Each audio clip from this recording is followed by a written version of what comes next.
the invisible crown, and the poisoned chalice.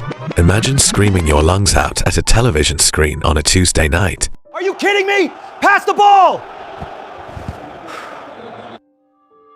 Throwing your lucky scarf across the room because your team missed a sitter, and then waking up at 6 a.m. to a fleet of matte black sedans blocking your driveway. You are handed a heavy, wax-sealed envelope containing a single document that changes your life forever. You don't just support the greatest football club on earth anymore.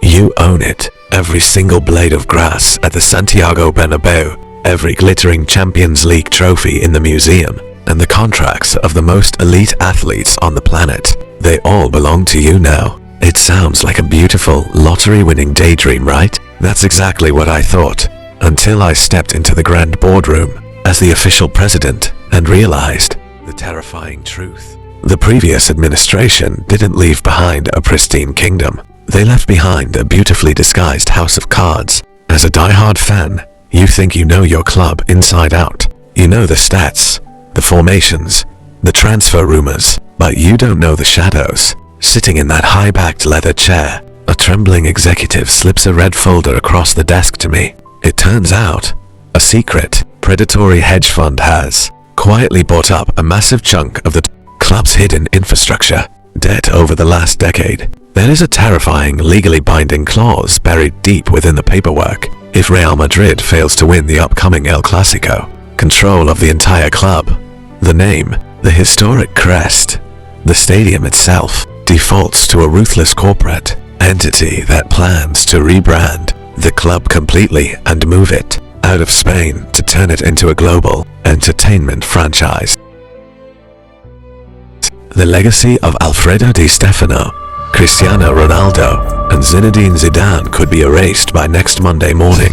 You went from celebrating the ultimate fan fantasy to holding a ticking economic time bomb, and nobody, not the media, not the manager, not even the players can know the truth, or the stock market will collapse and destroy the club instantly. How do you look at the fans in the street, knowing you are one match away from letting their entire history die?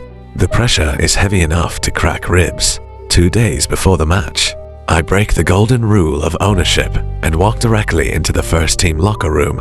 The room falls dead silent. Multi-millionaire superstars, icons you've had on your phone, wallpapers for years, look up at you with cold, cynical eyes. To them, you aren't a visionary leader. You are just a lucky fan playing a dangerous game with their careers. The manager pulls me aside, his voice a sharp whisper, telling me to leave the tactics to him and stick to signing checks.